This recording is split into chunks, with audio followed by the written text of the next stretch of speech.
सांभाळा ना ते स्क्रू काढून ठेवले.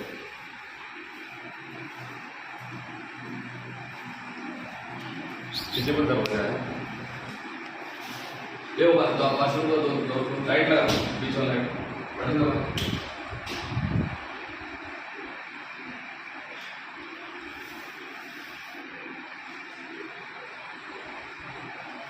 सगळं सामान ठेवलं दिलं आपल्याला. आता सध्या वापरत नाही ना म्हणून.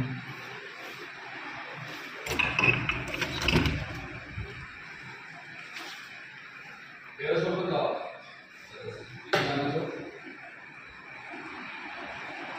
बंद करून ठेवलं. तिथूनच टेरेस जावा नाही का एक टेरेसला पण माझ्या चारी साईडला जागा भरपूर आहे.